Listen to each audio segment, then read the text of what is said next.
Ilang gabi na di mapagali sa tabi ay bakit di maiwasan? Pagbulo mo dito sa aking pag-iisip at kasabay sa ngayon na pag-inip na mga naramdamang takot sa damdamin ko. Ewan ko sakit man na makita na ako at naita na bang buhat na nabot ako sa bawat lumilipas. Napanahon na tayo magkasama man o hindi ko maiiwas na hindi kita mapigyan. Nasama ng loob sa tuwina na magkakamali ang pagkakamali ko na mahal na makita. Di ko na kapanaman sa paraan na malalaman ko na tunay na ikay mahalaga. Mahawakan mo lang lagi ang pag-ibig. Yung panghawakan mo lang na minsan din natin pinagsaluhan tulad na pagsuyong kay lamig. Ang nawang gusto ko ang mga simulan natin saya. Dahil alam ko mas magiging maayos pag nandito ka lang aalaga at mga pag-uunawarin. Ibig sabihin ko manig sa pag-iisa at pag-iinit ko sa inabing dispensa sa madaling pagiging eko ng utak ko. Makaisip ng tama yan ang dapat na gawin sa tuwing ang pinakalunan ng buot at buot ang sagot ay ano. Tanong din, sadyang sa dami na nakakasablay. Di mo na alam kung paano pagkagamutin subalit. Ano man ang iniisip mo lagi na pangawakan na ikaw pati lagi ng harap ng ako. Babae na binigay sa akin ang katuparan. Kaya huwag mong isuko, huwag pagsubok na to. Hindi ko kaya mawala kawa sa buhay ko. Pangawakan mo lang lagi ang pag-ibig. Pangawakan mo lang minsan din natin pinagsaluhan lunan. Kung pagsuyong ay tabis, huwag mong isuko. Ang mga nasimulan natin saya. Dahil alam ko mas magiging maayos pag nandito ka na. Alam ko, di pa tapos ang kwento, maraming pagyugto. Di ba ng ganito, basta maging ayos na lang ulit tayo, pero freestyle na lang to, di ba talaga alam kung ano sasabihin ko. Alam ko matinding panghihina lang na wala ka. Pero mahal mo siya? O wala.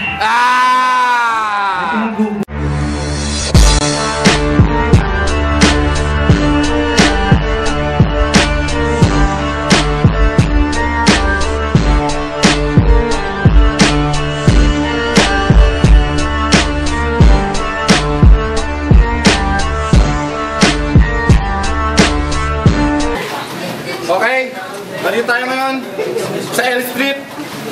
Modernong balagtasan, mag-ingay. Yeah! Chok, chok, chok. Ulit. Ano ka na agad? Representing ground catch, mag-ingay para kay Liliang. Yeah!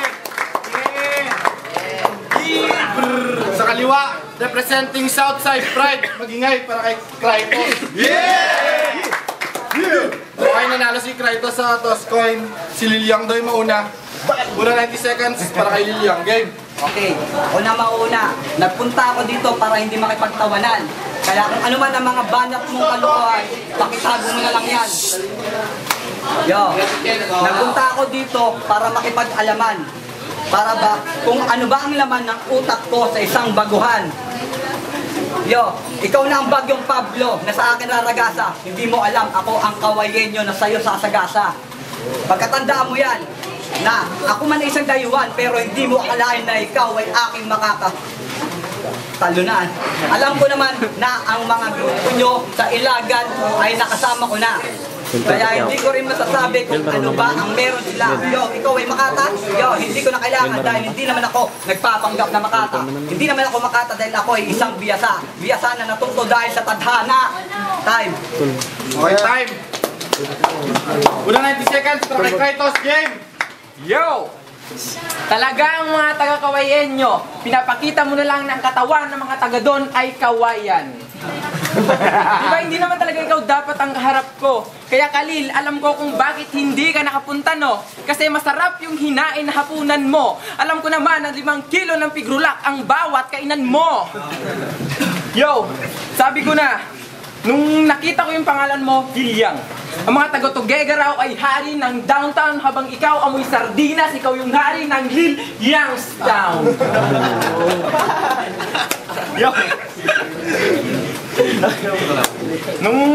Nung bago ang battle ko, nakita kong pangalan talaga ni Khalil. At nadismaya ako nung nakita ko yung pangalan ni Wiz. Hindi ko siya kilala. Nga, kanina ko lang nalaman. Wow, iba na naman ang kalaban ko. Si Lilyang, amoy basura. Ang pagpasok mo na naman dito ay nagpapakita na tanga ka. Hindi lahat ng MC dito ay dapat mong tularan kasi wala pa silang nararating, lumalaki na ang ulo. Yo, medyo... ganito. Hindi ko na tayo. Yo.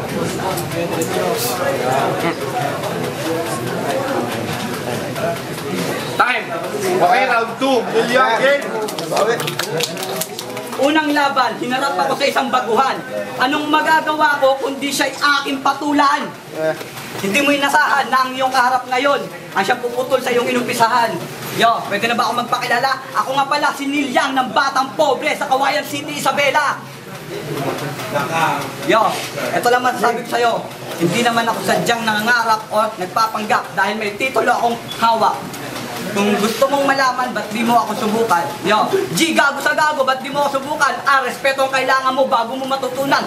Obvious naman na bobo ang aking kalaban. Unti-unting maglalawang pangarap mo sa balagtasan. Nice ko lang ipalam na hindi ako basta-basta kalaban. Di dahil dudurugin ko ang lahat ng aking makakalaban.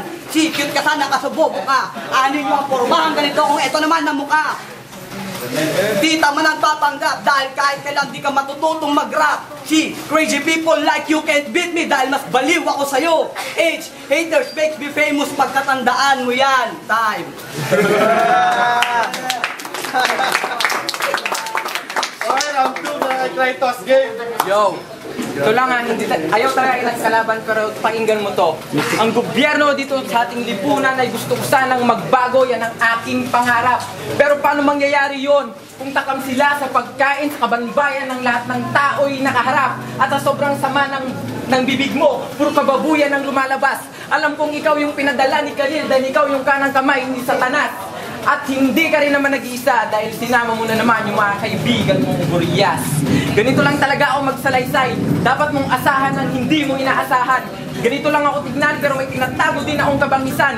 At alam ko sa lahat ng gerang aking pinuntahan, napataob sila ng hindi ako nagalusan.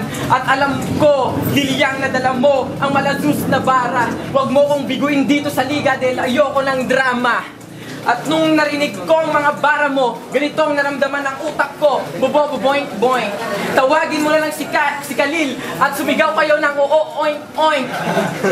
Nag-aaral ka pa ba? Sa tingin ko hindi na. Kasi ang bumbunan mo ang hina. Lalabhan na lang kita at isasabit gagawin kitang kurtina. At ito pa. Gawin kitang kurtina at abangan sa YouTube kung paano ko kinatay ang patpate na ibabalita ni Corina. At hindi na rin ako naniniwala sa evolution of man ni Charles Darwin kasi minsan ko na itong napatunayan. Sige nga, ipaliwanag nyo kung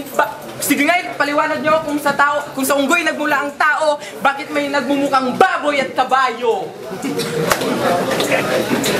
Time! Okay, last round. Lilyang game. Go! Kung ganyan din lang naman yung estilo ng kalaban ko, tatawanan ko lang. Kung walang kabuluhan ng mga sinasabi mo, sayang lang. Dahil ang salitang balagtasan para sa akin ay patalinuhan at palaliman ng kaalaman. Hindi yung payabangan o paangasan para makapagpasikat ka lang. Hindi mo alam, halatang nagpapanggap ka lang. Bakit di mo subukan bumalik sa pinanggalingan mo para malaman mo na hindi ka nababagay sa modernong balagtasan na sinalihan mo? Hindi naman ako galit kasi ako lang naman ay galit sa mga taong nagpapanggap na makata. Mong malaman, ito ang prueba. Yo, ako lang naman yung batang pobre na nanggaling ng kawayan na hindi ko kailangan ng kalaban ng bobo dahil alam ko naman na walang patutunguhan. Kahit dali mo pa si Critical dito, ang pinakamagaling sa inyo, Jack, haharap sa akin ng talunan. Kilala niya ako kasi sila yung aking mga utusan. Forma pa lang nila ay pambahay ko na. Yo, paano na kaya pag nagforma pa ako sa kanila? Kaya masasabi ko, tama na ang kahibangan mo. Kasi puputulin ko na ang kalokohan mo. Time. Time. Okay? Last round, Kratos, game. Go! Sinabi mo, kilala ka ni Critical One, eh hindi nga ako kilala nun. Hindi ako makatang ilagay nyo. Isa ako sa mga alas ng Southside Pride, kaya mag-ingat ka dahil baka kainin kita ng bareta ng Pride. Pag sinabi nila na Matthew Kader are liar, ano? Sa kanila ka pa maniniwala? Ano ako? Am a liar? Ngayon matutunghayan mo at matutunghayan mo kung paano ako gumawa ng wordplay. Dahil ang estilo namin mga Southside hindi lamang pang display. Huwag ka ditong magwala, hindi ito ang child's play. Para makuha ang karangalan sa bawat laban, kailangan mong pag-aralan ng gameplay. At hindi mo ako matatalo kahit gumawa ka pa ng maraming set play. Dahil yung laki ng bunganga mo, kasya ang 6 inches na titay kapag ikaw ay bumi-BJ. Pag napanood sa YouTube ang laban na to, mayayanig ang buong UK. At pagkatapos ng laban natin na to, ang masasabi mo na lang ay overplay! Bibigyan na lang kita ng hint. Pakinggan mo yung sulat kamay ni Kit kahit yung utak mo masikip. Kasi lahat naman tayo dito ay nangarap na maging Makata na katulad ni Lilmar.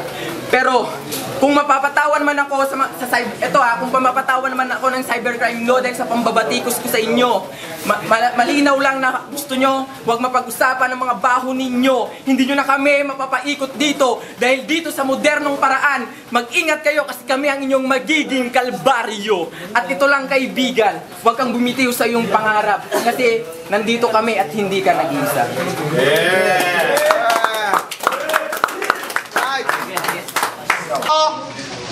Ang boto, 4-1 para kay Kratos.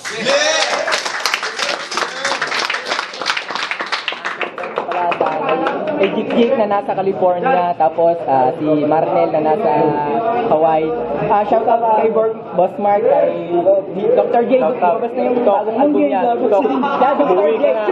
Dr. J nga pala Makata Ilagenyo, tsaka Energy Production, shoutout si Christy, mga tropa ko doon, Ilagan City. Binigay ko lahat na first round kay, ano pangalan isa? Liliang. Kay Liliang, tapos second round kay Kratos. Putang ina ko magreklamo kayo, panoorin yung replay. Sino ba ito mo? 10 minutes, gagawin mo. Isa na ni Rep Inside HR, binigay ko yung boto kay Kratos tulad ng explanation niya first round, Liliang, second, third round.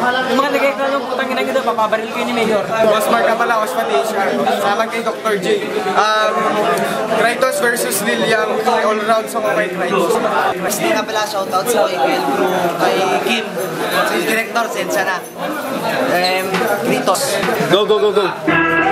First na pala, shoutout sa Fitness Brad at sa Magdalo.